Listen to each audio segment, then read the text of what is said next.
Students, today we are going to learn problems of Indian agriculture. We have discussed the features of Indian agriculture and its contribution to the Indian economy. Now we are going to see the problems that Indian agriculture has been facing, that we'll discuss one by one. Now first one is inadequate means of irrigation.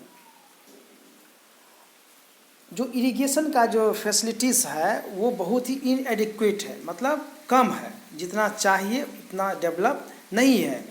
And therefore Indian farmers are heavily dependent on rainfall. Rainfall पे जो है, वर्षा पे जो है, Indian farmers heavily dependent है. जो small farmers है, जो पुअर फार्मर्स है, वो टोटली जो है रेनफॉल पे ही डिपेंडेंट है. दूसरा इरिगेशन फैसिलिटीज़ जो उसके पास अवेलेबल नहीं है. Therefore, in case of good rainfall, good harvest is produced and lack of rainfall causes drought. और जब अच्छा रेनफॉल होता है, जिस साल ज़्यादा बारिश होती है, अच्छा बारिश होती है, वहाँ उस साल अच्छा हार्वेस्ट होता है, अच्छा क्रॉप प्रोडक्शन होता है, कल्टीवेशन होता है. और जब बारिश नहीं होता है किसी साल, तो उस साल जो है पूरा ड्राउट हो जाता है, सुखाड़ हो जाता है. और उस ड्राउट के चलते जो है फार्मर्स फिनेंशियल क्राइसिस में आ जाता है. And due to that many farmers got trapped in the financial crisis and other social problems. तो ये सब जो है आपको प्रॉब्लम अराइज होता है. क्यों? क्योंकि इरिगेशन फैसिलिटीज जो है एडिक्वेट नहीं है. और आपको मालूम है कि irrigation is one of the most important components of the cultivation, most important component of the agriculture. Second है deficiency of finance. No finance, अब जो है खेती करने के लिए, जो एग्रीकल्चर एक्टिविटीज़ करने के लिए, क्रॉप को प्रोड्यूस करने के लिए पैसा भी चाहिए, मनी भी चाहिए. तो मनी वो कहाँ से लाएगा? तो मनी जो है दो सोर्सेज से जनरली लिया जाता है. एक होता है इंस्टीट्यूशनल सोर्सेज, दूसरा होता है non institutional sources. Institutional sources हम लोग बोलते हैं इंस्टीट्यूशंस को, जैसे बैंक हो गया, बैंक से लेना लोन, या दूसरा जो फिनेंशियल इंस्टीट्यूशन है, जो संस्था है, उससे लेना लोन. जैसे आपको हो गया नाबार्ड बैंक है, जो ग्रामीण बैंक है, ये सब कुछ बैंक से रिलेटेड जो, या दूसरा जो फिनेंशियल इंस्टीट्यूशंस है उससे जो मनी लिया जाता है, उससे जो लोन लिया जाता है, उसको बोलते हैं हम लोग फिनेंशियल इंस्टीट्यूशन.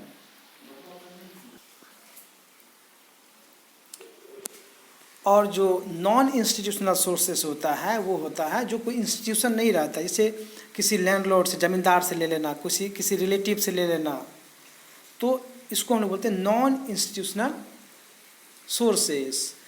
तो ये जो नॉन इंस्टीट्यूशनल सोर्सेस होता है उसका इंटरेस्ट रेट जो है बहुत ही हाई होता है. हालांकि वो बहुत ही स्पीड में जो है आपको जो है लोन मिल जाएगा. जैसे आपको ज़रूरत है पैसा का, आप जाइए ज़मींदार के पास में, या फिर जो मनी लेंडर्स है, जो पैसा लगाता है, सूद पे देता है, इंटरेस्ट पे देता है, तो आपको तुरंत दे देगा. लेकिन वो जो है इंटरेस्ट जो है बहुत ही हाई लेगा और टाइम पे लेगा, तो वो जो है एक्सप्लॉइट करता है. So small farmers are heavily dependent on the non institutional sources. जो नॉन इंस्टीट्यूशनल सोर्सेज है, जो नॉन बैंकिंग या नॉन फिनेंशियल इंस्टीट्यूशन से रिलेटेड है, जो ज़मींदार है, लैंडलॉर्ड्स है, मनी लेंडर्स है, उससे जो है मनी लेता है, उस पर हेविली डिपेंडेंट है, क्योंकि वो जो है इजीली अवेलेबल हो जाता है, इजीली मिल जाता है कहीं भी. Institutional financial sources are not much develop to fulfil the needs of the farmers. और इसका मतलब है इसीलिए जो है नॉन इंस्टीट्यूशनल से लेता है, क्योंकि इंस्टीट्यूशनल जो है बैंकिंग जो है और दूसरा फिनेंशियल इंस्टीट्यूशन जो है वो डेवलप नहीं है. थर्ड है conventional outlook. Now Indian farmers at large consider farming more as a means of subsistence. जो लार्ज नंबर पे जो फार्मर्स है, जो स्मॉल फार्मर्स है, वो जनरली खेती करता है, जो कल्टीवेशन करता है ओनली फॉर द सब्सिस्टेंस. उसका जो मेन मकसद होता है सब्सिस्टेंस होता है. And less as business venture, वो बिजनेस करना जो है पसंद नहीं करता है. They focus on crops which offer the food security. और वो उस फूड्स को जो है वो जनरली खेत में ग्रो करवाता है जिससे उसको फूड सिक्योरिटी मिले. जैसे उसको राइस हो गया, व्हीट हो गया, बस ये सभी, rather than those which will high profits. और ऐसा जो है वो क्रॉप्स को प्रोड्यूस नहीं करना चाहता है जिससे उसको हाई प्रॉफिट्स मिलेगा. हाई प्रॉफिट्स तो उसको मिलेगा, लेकिन वहाँ रिस्क रहता है. They avoid to take risk of entrepreneurship. और रिस्क से जो है वो रिस्क लेना नहीं चाहता है, और इसीलिए जो है वो कन्वेंशनल आउटलुक जो परंपरा जो है बन आया है, जो पीछे से जो पास्ट से जो परंपरा बन आया है, उसी अनुसार जो है वो खेत में काम करता है और उसी क्रॉप्स को उगाता है जो सदियों से चले आया है। स्मॉल एंड स्केटर्ड होल्डिंग्स या small holdings do not allow the use of modern technology, मतलब जो फार्मर्स के पास जो है जो ज़मीन रहता है अवेलेबल रहता है वो कम रहता है, बहुत ही कम रहता है।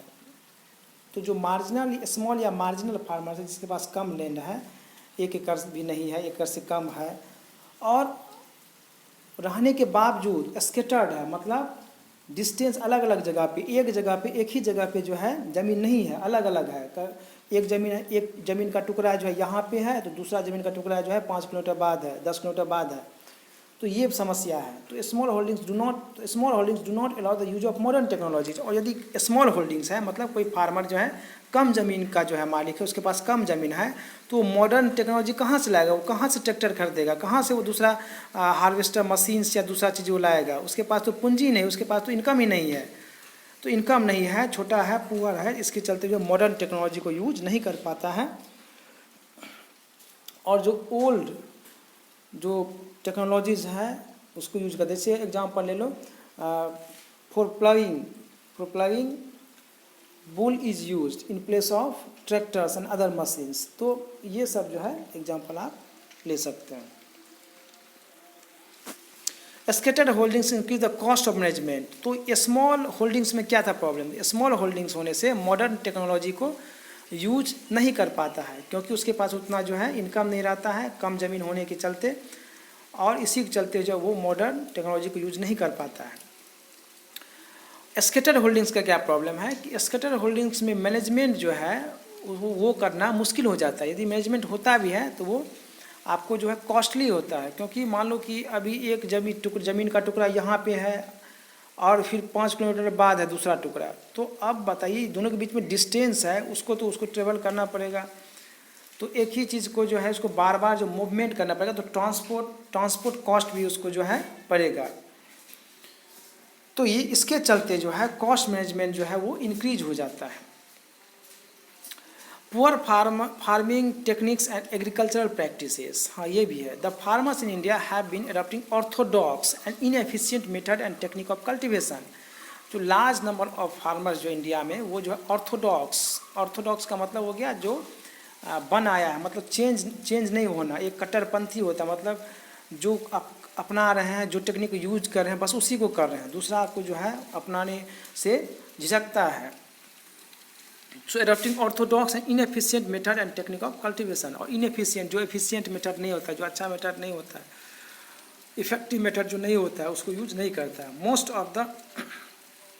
most of the farmers were relying on the centuries old techniques of cultivations, for example use of wood plow। अब वहीं अब एग्जांपल आपको हम बता चुके हैं इससे पहले कि जो सेंचुरीज ओल्ड टेक्निक्स है कल्टीवेशन का, जो प्लाइंग का, हार्वेस्टिंग का जो मेथड्स है वो बहुत ही पुराना है, वो नया मेथड्स को नहीं अपनाता है। For example use of would plough, ठीक है, इट कॉजेज लो प्रोडक्टिविटी। और जो ओल्ड टेक्नोलॉजीज को यूज करता है, जो इनएफिशिएंट एंड इनइफेक्टिव टेक्नोलॉजीज को यूज करता है, उससे क्या होता है प्रोडक्टिविटी जो है लो होता है, और फाइनली कौन सफ़र करता है? Farmers. Next one is instability in agricultural prices. आप देख सकते हैं इस पिक्चर को कि किस तरह से फार्मर्स जो है वो अपना क्रॉप्स को फेंक रहा है, जो वेजिटेबल्स कुछ फ्रूट्स दिख रहा है वो फेंक रहा है, क्योंकि उसको जो है उतना प्राइस नहीं मिल पाता, उचित कीमत उसको नहीं मिल पाता है, और इतना कम रहता है कि उसको जो है कॉस्ट ऑफ प्रोडक्शन जो है वो भी जो है उसको ऊपर नहीं हो पाता है, इसलिए उसको फेंकना पड़ता है, दूसरा उसके पास कोई सिचुएशन नहीं रहता है। Okay, in India the movement of prices of agriculture products are neither smooth nor uniform leading a fluctuating trend. India में जो है प्राइसेस का ना ही स्मूथ है, मतलब एक समान जो है नहीं है, और ना ही जो है एक जो रहना चाहिए रीजनेबल प्राइस होना चाहिए वो है। लीडिंग ए फ्लक्चुएटिंग ट्रेंड, तो कम ज़्यादा जो है होते रहता है। In the absence of proper price and marketing support, prices of agricultural products has to go down beyond the reasonable limit।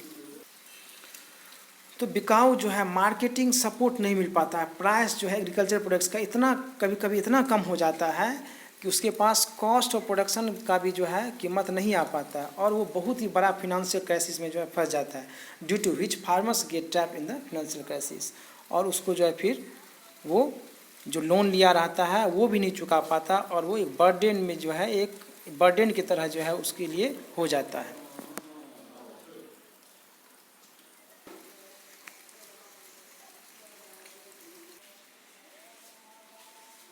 Now you can observe one image. अब यहाँ पे एक इमेज देखिए।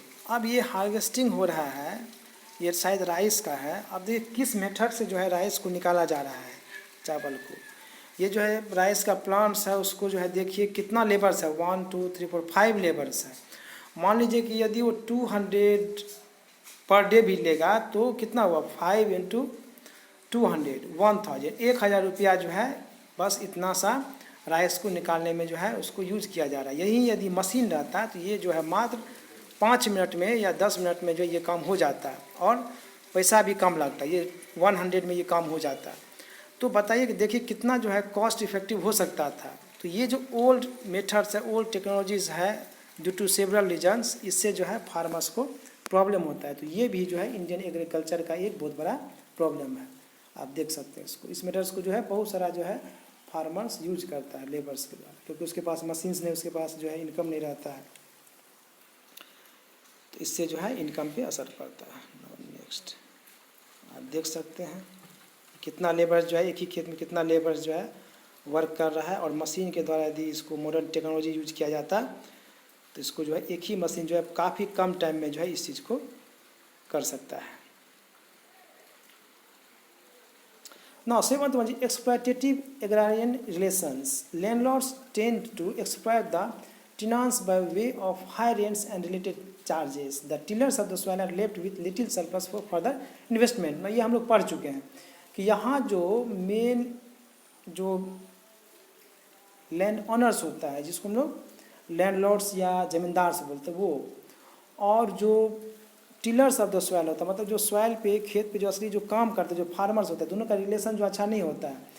लैंडलॉर्ड्स हमेशा जो है वो क्या करता है, एक्सप्लॉइट करता है, और एक्सप्लॉइट करने के चलते टिलर्स के पास, फार्मर्स के पास कुछ बाकी ही नहीं रहता है सरप्लस, जिससे कि जो है वो उसके पास इनकम रहता ही नहीं, जिससे कि वो इन्वेस्ट कर सकता है फ्यूचर में। तो इससे जो है एग्रीकल्चर सफ़र करता है। Next one is lack of organized marketing system. Indian agriculture marketing system is unorganized. Majority of the small farmers sell their output at local market and they do not get real price. यहाँ पे जो marketing system जो वो भी organise नहीं है। जैसे Indian agriculture का मार्केटिंग सिस्टम जो है आप जान सकते हैं कि यहाँ पे जो है फार्मर्स को मार्केट नहीं मिल पाता है, वो लोकल में ही जो है आउटपुट को सेल कर देता है, लो प्राइस पे जो है उसको सेल कर देता है, क्योंकि उसके पास दूसरा ऑप्शन रहता ही नहीं है। उसके पास उतना जो है कीमत नहीं आ पाता है, ना उसके पास कोई ट्रांसपोर्ट फैसिलिटीज़ रहता है कि वो जो है सही जगह पे अपना क्रॉप्स को बेच सके। And they do not get real price नहीं मिलने से, उसको लो प्राइस मिलने से जो है वो हमेशा उसका इनकम कम रहता है, वो जो लॉस में रहता है वो। तो और देखिए एक और है, जैसे कि वेयर हाउस का नहीं रहना, स्टोरेज फैसिलिटीज़ का नहीं रहना। जो मार्केटिंग सिस्टम डेवलप होता है तो उसमें वहाँ पे जो है स्टोरेज फैसिलिटी रहता है। जैसे मान लो कोई वेजिटेबल्स या कोई पेरिसेबल आइटम्स है तो उसको जो है वहाँ पे एज ए स्टोरेज उसको रखा जा सकता है। मार्केट में ही जो है बना रहता है स्टोरेज, वहाँ पे कोल्ड स्टोरेज रहता है। जैसे मान लो फ्रूट्स हो गया, वेजिटेबल्स हो गया, तो वो सड़े नहीं, बर्बाद ना हो, उसके लिए जो है वहाँ पे उसको रखा जाता है। तो ये जो दूसरा जो क्रॉप्स है जैसे राइस, वेट्स, ये सब हो गया, इसके लिए भी जो है वहाँ पे स्टोरेज फैसिलिटीज़ रहता है। मार्केटिंग सिस्टम जो अच्छे मार्केटिंग सिस्टम रहता है, तो मार्केट स्ट्रक्चर रहता है, तो इसको डेवलप किया जा रहा है, लेकिन अभी भी उतना डेवलप नहीं है। ये अभी भी जो है बहुत बड़ा प्रॉब्लम जो है इंडियन फार्मर्स के लिए है। तो lack of organise marketing system, सही मार्केट नहीं मिल पाना, और मार्केट फैसिलिटीज़ नहीं मिल पाना, मार्केट स्ट्रक्चर नहीं मिल पाना जो है, this is the biggest problem of the Indian agriculture. Okay. Now, so this is all about the problems of Indian agriculture. इसके अलावा और भी बहुत सारा प्रॉब्लम्स जो है, लेकिन आपको ये सभी पॉइंट्स को आपको याद रखने की जरूरत नहीं है। बस आप इसको समझिए कि जो इंडियन एग्रीकल्चर वो किस प्रॉब्लम से अभी जो सफ़र कर रहा है, इसको समझना जरूरी है। आप इसको समझिए, और एग्ज़ाम के व्यू से इसको मत पढ़िए, आप बस समझिए कि क्या प्रॉब्लम्स है। ज़्यादा से ज़्यादा पॉइंट्स को आप दिमाग में बस रखिए और आपको 4 या 5 पॉइंट्स, 4 और 5 पॉइंट्स जो है आपको याद रखना है, जो कि आप एग्जाम में लिख सकते हैं। यहाँ ज़्यादा पॉइंट्स इसीलिए हम आपको लिखा रहे हैं, इसलिए आपको यहाँ डिस्कस करें ताकि आपको जो है 4-5 इजीली जो है आप पिकअप कर सकते हैं कभी भी एग्जाम के टाइम में, आपके दिमाग में ऑटोमेटिकली आ जाएगा। So this is all about the problems of the Indian agriculture, और फिर rest of the things will be discuss in coming class. Thank you.